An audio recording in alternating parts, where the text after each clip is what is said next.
Good evening. Welcome to Goodnight Flagstaff. I'm Khara House, Director of Community Engagement with Bella Investment Group here in Flagstaff, Arizona, and it's my pleasure to read with you tonight. Thank you for tuning in to our community story time. You can find a new chapter from one of our favorite family-friendly books at 8 p.m. each weeknight on the Literacy Center's YouTube channel and on Crater Radio, a local online radio station. The previous chapter is replayed on Crater Radio each weeknight at about 7:45, just before the new chapter airs. You can also listen to all previous Goodnight Flagstaff recordings on YouTube. We are currently reading from the Chronicles of Narnia by C.S. Lewis, Book 5, Voyage of the Dawn Treader. If you'd like to check out any of the Narnia books to read along with us at home, they are all available in the Hoopla app with your Coconino County Library card. Check one out today. Please email us if you'd like to join our team of readers and connect with your community through stories. All ages welcome. Our email is goodnightflagstaff@gmail.com. Last time we read together, they landed on a mysterious island. On the island were some ruins where a table was laden with a feast. There they found the last 3 lords they were looking for, fast asleep. 5 of them decided to wait at the table to see what could be done for the sleeping lords. At the rising of the sun, they saw the most beautiful woman who told them it was Aslan's table, and they were at the beginning of the end of the world. She said her father would tell them how to lift the enchantment off the lords. Chapter 14, The Beginning of the End of the World. Slowly the door opened again, and out there came a figure as tall and straight as the girls, but not so slender. It carried no light, but light seemed to come from it. As it came nearer, Lucy saw that it was like an old man. His silver beard came down to his bare feet in front, and his silver hair hung down to his heels behind, and his robe appeared to be made from the fleece of silver sheep. He looked so mild and grave that once more all the travelers rose to their feet and stood in silence. But the old man came on without speaking to the travelers, and stood on the other side of the table opposite to his daughter. Then both of them held up their arms before them and turned to face the east. In that position they began to sing. I wish I could write down the song, but no one who was present could remember it. Lucy said afterwards that it was high, almost shrill, but very beautiful, a cold kind of song, an early morning kind of song. And as they sang, the gray clouds lifted from the eastern sky, and the white patches grew bigger and bigger, till it was all white, and the sea began to shine like silver. And long afterwards, but those two sang all the time, the east began to turn red and at last unclouded. The sun came out of the sea, and its long level ray shot down the length of the table on the gold and silver and on the stone knife. Once or twice before, the Narnians had wondered whether the sun at its rising did not look bigger in these seas than it had looked at home. This time they were certain. There was no mistaking it, and the brightness of its ray on the dew and on the table was far beyond any morning brightness they had ever seen. And as Edmund said afterwards, though lots of things happened on that trip which sound more exciting, that moment was really the most exciting. For now they knew that they had truly come to the beginning of the end of the world. Then something seemed to be flying at them out of the very center of the rising sun, but of course one couldn't look steadily in that direction to make sure. But presently the air became full of voices, voices which took up the same song that the lady and her father were singing, but in far wilder tones and in a language which no one knew. And soon after that the owners of these voices could be seen. They were birds, large and white, and they came by hundreds and thousands and alighted on everything, on grass and the pavement, on the table, on your shoulders, your hands, and your head, till it looked as if heavy snow had fallen. For, like snow, they not only made everything white, but blurred and blunted all shapes. But Lucy, looking out from between the wings of the birds that covered her, saw one bird fly to the old man with something in its beak that looked like a little fruit, unless it was a little live coal, which it might have been, for it was too bright to look at. And the bird laid it in the old man's mouth. Then the birds stopped their singing and appeared to be very busy about the table. When they rose from it again, everything on the table that could be eaten or drunk had disappeared. These birds rose from their meal in their thousands and hundreds and carried away all the things that could not be eaten or drunk, such as bones, rinds, and shells, and took their flight back to the rising sun. But now, because they were not singing, the whir of their wings seemed to set the whole air a-tremble. And there was the table pecked clean and empty, and the three old lords of Narnia still fast asleep. Now at last the old man turned to the travelers and bade them welcome. "Sir," said Caspian, "will you tell us how to undo the enchantment which holds these three Narnian lords asleep?" "I will gladly tell you that, my son," said the old man. "To break this enchantment you must sail to the world's end, or as near as you can come to it, and you must come back having left at least one of your company behind." "And what is to happen to that one?" asked Reep-Picheep. "He must go on into the utter east and never return into the world." "That is my heart's desire," said Reep-Picheep. "And are we near the world's end now, sir?" asked Caspian. "Have you any knowledge of the seas and lands farther east than this?" "I saw them long ago," said the old man, "but it was from a great height. I cannot tell you such things as sailors need to know." "Do you mean you were flying in the air?" Eustace blurted out. "I was a long way above the air, my son," replied the old man. "I am Ramandu. But I see that you stare at one another and have not heard this name. And no wonder, for the days when I was a star had ceased long before any of you knew this world, and all the constellations have changed." "Golly," said Edmund under his breath, "he is a retired star." "Aren't you a star any longer?" asked Lucy. "I am a star at rest, my daughter," answered Ramandu. "When I set for the last time, decrepit and old beyond all that you can reckon, I was carried to this island. I am not so old now as I was then. Every morning a bird brings me a fireberry from the valleys of the sun, and each fireberry takes away a little of my age.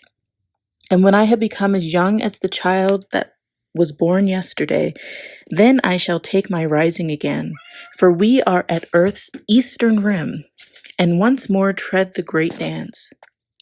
"In our world," said Eustace, "a star is a huge ball of flaming gas." "Even in your world, my son, that is not what a star is, but only what it is made of. And in this world you have already met a star, for I think you have been with Koryakin." "Is he a retired star too?" said Lucy. "Well, not quite the same," said Ramandu. "It was not quite as a rest that he was set to govern the Duffers. You might call it a punishment. He might have shone for thousands of years more in the southern winter sky, if all had gone well." "What did he do, sir?" asked Caspian. "My son," said Ramandu, "it is not for you, a son of Adam, to know what faults a star can commit. But come, we waste time in such talk. Are you yet resolved? Will you sail farther east and come again, leaving one to return no more, and so break the enchantment? Or will you sail westward?" "Surely, sire," said Reep-Picheep, "there is no question about that. It is very plainly part of our quest to rescue these three lords from enchantment." "I think the same, Reep-Picheep," replied Caspian, "and even if it were not so, it would break my heart not to go as near the world's end as the Dawn Treader will take us. But I am thinking of the crew. They signed on to seek the seven lords, not to reach the rim of the earth. If we set sail east from here, we sail to find the edge, the utter east, and no one knows how far it is. They're brave fellows, but I see signs that some of them are weary of the voyage and long to have our prow pointed to Narnia again. I don't think I should take them farther without their knowledge and consent. And then there's the poor Lord Roop. He's a broken man." "My son," said the star, "it would be no use, even though you wish it, to sail for the world's end with men unwilling or men deceived. That is not how great unenchantments are achieved. They must know where they go and why. But who is this broken man you speak of? Caspian told Ramandu the story of Roop. I can give him what he needs most, said Ramandu. In this island there is sleep without stint or measure, and sleep in which no faintest footfall of a dream was ever heard. Let him sit beside these other three and drink oblivion till your return. Oh, let's do that, Caspian, said Lucy. I'm sure it's just what he would love. At that moment, they were interrupted by the sound of many feet and voices. Drinian and the rest of the ship's company were approaching. They halted in surprise when they saw Ramandu and his daughter, and then, because these were obviously great people, every man uncovered his head. Some sailors eyed the empty dishes and flagons on the table with regret. My lord, said the king to Drinian, pray send 2 men back to the Dawn Treader with a message to the Lord Roop. Tell him that the last of his old shipmates are here asleep without dreams, and that he can share it. When this had been done, Caspian told the rest to sit down and laid the whole situation before them. When he had finished, there was a long silence and some whispering until presently the master bowman got to his feet and said, What some of us have been wanting to ask for a long time, Your Majesty, is how we're ever to get home when we do turn, whether we turn here or somewhere else. It's been west and northwest winds all the way, barring an occasional calm. And if that doesn't change, I'd like to know what hopes we have of seeing Narnia again. There's no much chance of supplies lasting while we row all that way. That's landsman's talk, said Drinian. There's always a prevailing west wind in the seas all through the late summer, and it always changes after the new year. We'll have plenty of wind for sailing westward, more than we shall like from all accounts. That's true, master, said an old sailor who was a Galmian by birth. You get some ugly weather rolling up from the east in January and February, and by your leave, sir, if I was in command of the ship, I'd say to winter here and begin the voyage home in March. What you eat while you were wintering here? Asked Eustace. This table, said Ramandu, will be filled with a king's feast every day at sunset. Now you're talking, said several sailors. Your Majesties and gentlemen and ladies all, said Ranulph. There's just one thing I want to say. There's not one of us chaps as was pressed on this journey. We're volunteers.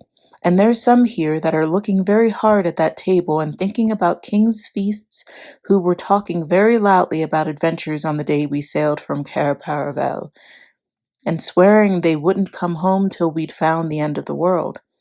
And there were some standing on the quay who would have given all they had to come with us.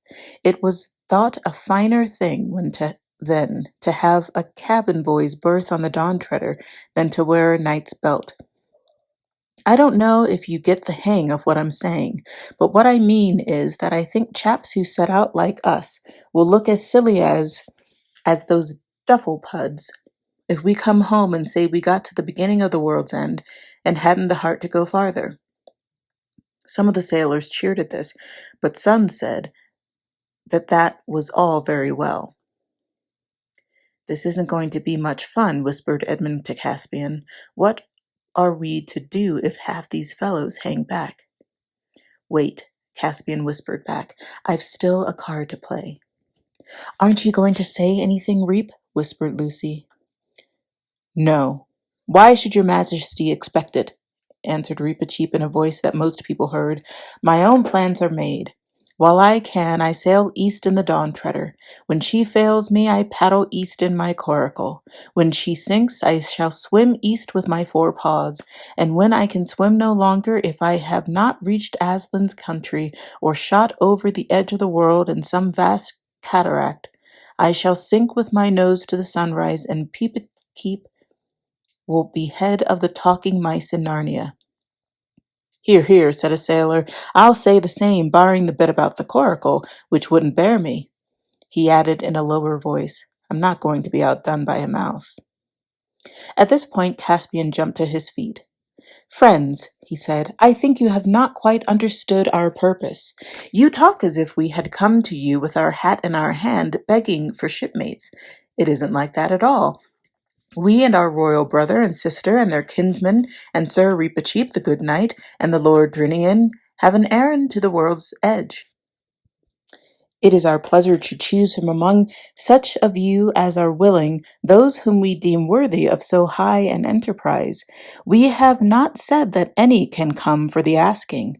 That is why we shall now command the Lord Drinian and Master Rince to consider carefully what men among you are the hardest in battle, the most skilled seamen, the purest in blood, the most loyal to our person, and the cleanest of life and manners, and to give their names to us in a schedule." He paused and went on in a quicker voice. "Aslan's mane!" he exclaimed. "Do you think that the privilege of seeing the last things is to be bought for a song? Why, every man that comes with us shall bequeath the title of Dawn Treader to all his descendants, and when we land at Khara on the homeward voyage, he shall have either gold or land enough to make him rich all his life. Now, scatter over the island, all of you. In half an hour's time, I shall receive the names that Lord Drinian brings me." There was rather a sheepish silence, and then the crew made their bows and moved away, one in this direction and one in that, but mostly in little knots or bunches, talking. "And now for the Lord Roop," said Caspian. But turning to the head of the table, he saw that Roop was already there. He had arrived, silent and unnoticed, while the discussion was going on, and was seated beside the Lord Argaz. The daughter of Ramandu stood beside him, as if she had just helped him into his chair. Ramandu stood behind him and laid both his hands on Roop's gray head. Even in daylight, a faint silver light came from the hands of the star. There was a smile on Roop's haggard face. He held out one of his hands to Lucy and the other to Caspian. For a moment it looked as if he were going to say something. Then his smile brightened as if he were feeling some delicious sensation. A long sigh of contentment came from his lips. His head fell forward, and he slept. "Poor Roop," said Lucy. "I am glad. He must have had terrible times." "Don't let's even think of it," said Eustace. Meanwhile, Caspian's speech, helped perhaps by some magic of the island, was having just the effect he intended. A good many who had been anxious enough to get out of the voyage felt quite differently about being left out of it. And of course, whenever any one sailor announced that he had made up his mind to ask for permission to sail, the ones who hadn't said this felt that they were getting fewer and more uncomfortable. So that before the half hour was nearly over, several people were positively sucking up to Drinian and Rince. At least that was what they called it at my school, to get a good report. And soon there were only 3 left who didn't want to go, and those 3 were trying very hard to persuade others to stay with them. And very shortly after that, there was only 1 left. And in the end, he began to feel afraid of being left behind all on his own and changed his mind. At the end of the half hour, they all came trooping back to Aslan's table and stood at one end while Drinian and Rince went and sat down with Caspian and made their report. And Caspian accepted all the men, but that one who had changed his mind at the last moment. His name was Pittencream, and he stayed on the island of the Star all the time the others were away looking for the world's end, and he very much wished he had gone with them. He wasn't the sort of man who could enjoy talking to Ramandu and Ramandu's daughter, nor they to him, and it rained a good deal. And though there was a wonderful feast on the table every night, he didn't much enjoy it. He said it gave him the creeps sitting there alone, and in the rain as likely as not, with those 4 lords asleep at the end of the table.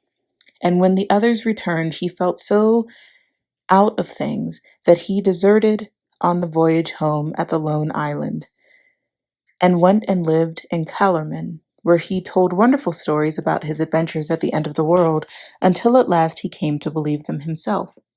So you may say, in a sense, that he lived happily ever after, but he could never bear mice. That night they all ate and drank together at the great table between the pillars, where the feast was magically renewed, and next morning the Dawn Treader set sail once more, just when the great birds had come and gone again. "Lady," said Caspian, "I hope to speak with you again, when I have broken the enchantments." And Ramandu's daughter looked at him and smiled. Thank you for tuning in. Join us next time for Chapter 15 of Voyage of the Dawn Treader. Good night, Flagstaff.